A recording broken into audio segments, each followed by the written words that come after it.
Bismillah walhamdulillah wassalatu wassalamu ala rasulillah amma ba'd. Apakah di dalam kitab Sahih Bukhari ada hadis dhaif atau hadis maudhu'? Jawabannya iya. Tapi bukan berarti bahwa kitab ini tidak bermanfaat, tidak. Ya, tiap kitab itu pasti ada kekurangannya. Satu-satunya kitab yang tidak ada kekurangannya hanyalah Al-Quran, karena isinya wahyu dari Allah Subhanahu wa Ta'ala. Ya, tidak ada kebatilan di dalamnya. Adapun kitab hadis, yaitu kumpulan perkataan orang, pasti ada kesalahan. Namun kesalahan di kitab Sahih Bukhari itu lebih kecil atau lebih sedikit dibandingkan kitab-kitab yang lain. Ya. Karena syarat Imam Bukhari dalam mengumpulkan Al-Jami'us Sahih, ya, itu syaratnya lebih ketat, ya, dibandingkan kitab-kitab yang lain. Ya. Baik. Lalu apa bukti perkataan saya ini? Ya, buktinya adalah hadis tentang perang Khaybar, ya.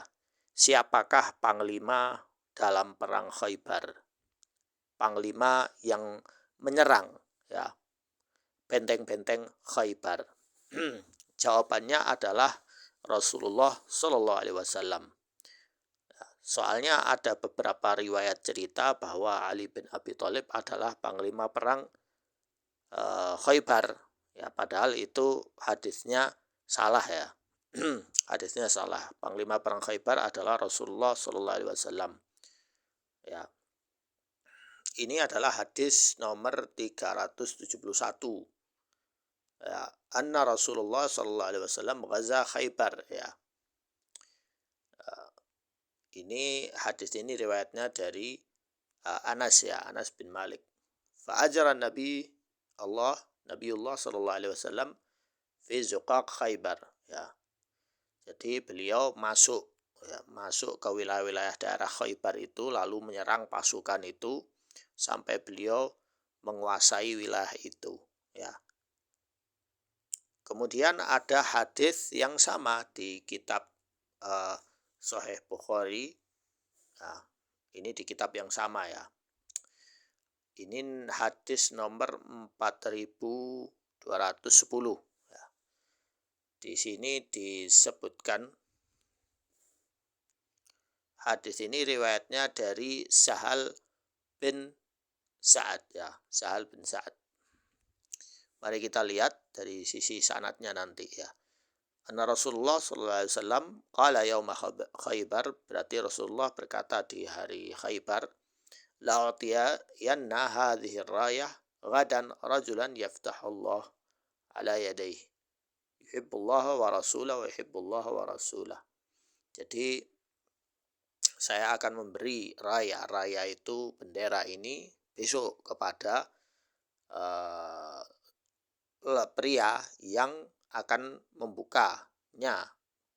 Atas tangannya Allah akan membuka dengan tangannya orang ini yang cinta Allah dan Rasulnya, dan Allah dan Rasulnya cinta kepadanya.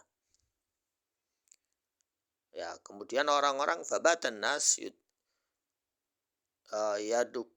yadukun lailatuhum ayyuhum ya'tahum. Kemudian orang-orang itu tidur. Ya, lalu mereka memikirkan besok Nabi akan mengasih bendera itu ke siapa. Falamma asbahan nas ghadwah, ya, ghadwah besoknya orang-orang mendatangi Nabi, yarju ayyataha. Faqala, ya, orang-orang itu sudah bangun, kemudian menunggu Rasulullah memberi bendera itu kepada mereka, ya, salah satu dari mereka. Kemudian Rasulullah bertanya, Aina Ali bin Abi Thalib? Mana Ali bin Abi Thalib? Huwa ya Rasulullah yashtaki ainahu. Ya. Kemudian mereka berkata bahwa Ali bin Abi Thalib itu matanya sakit, ya, ngeluh, matanya sakit. Fa arsalahu ilaihi fa'ata fabasaqa Rasulullah fi ainihi. Kemudian Rasulullah meludahi matanya, lalu mengusapnya, kemudian sembuh ya Ali bin Abi Thalib, kemudian diberikan bendera itu sampai hadis terakhir menyebutkan fawallah la yahdiyallahu bika rajulan wahidan khairul laka min ayyakuna laka humrun ni'am. Ya, hadis ini menurut sanadnya oleh Imam Bukhari, ini sanad ini sahih ya. Baik, mari kita periksa tahqiq dari ahlul hadis terhadap hadis ini ya. Ini adalah kitab Fathul Mughith ya, Fathul Mughith syarah Alfiyah Al-Hadith ya, Alfiyah Al-Hadith karya Al-Hafidh Abil Fadl Abdurrahim bin Al-Husain Al-Iraqi ya. Beliau meninggal tahun 806 Hijriah ya. Mari kita lihat. Wa innama syadz ay yarwi ats-thiqah haditsan yukhalif ma rawa an-nas. Jadi kesalahan syadz ay yarwi meriwayatkan hadis thiqah yukhalif ma rawa an-nas. Jadi ada hadis itu diriwayatkan 2 kali, tapi orangnya beda ya. Dan dalam hadis itu proses dalam kejadian itu juga berbeda ya. Wa ma kana an thiqah yatawaqqaf fihi wa la yahtajju bihi.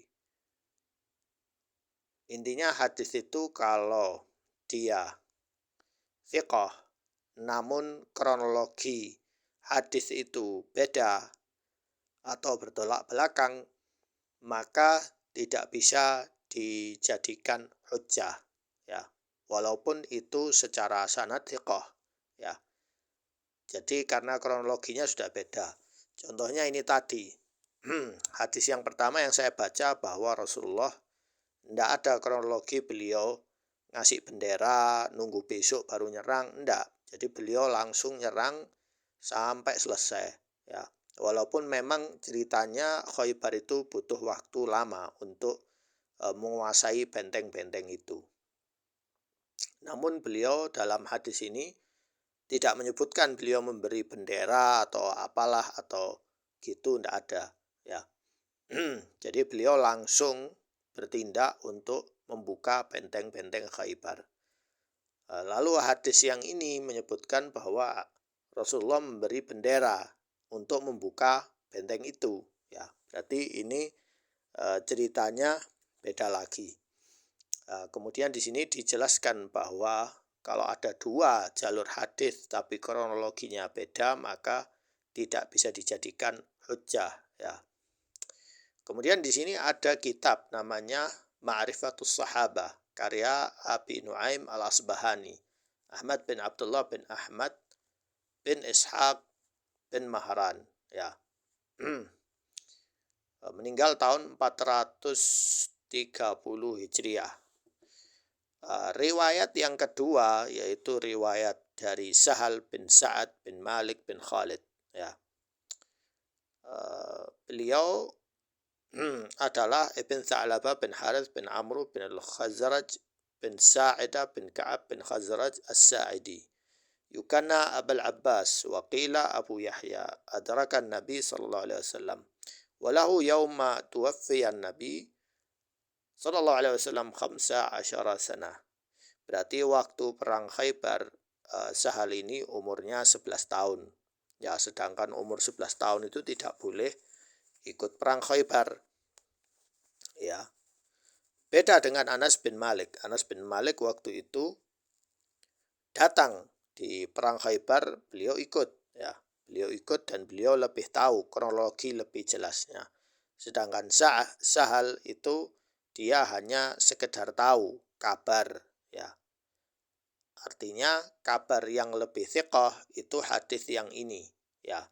Hadis yang nomor 371 ya, itu hadisnya lebih kuat daripada hadis yang ini. Artinya hadis ini tidak bisa dijadikan hujjah ya, hujjah ya, seperti yang dijelaskan oleh dalam kitab Fathul Mughith.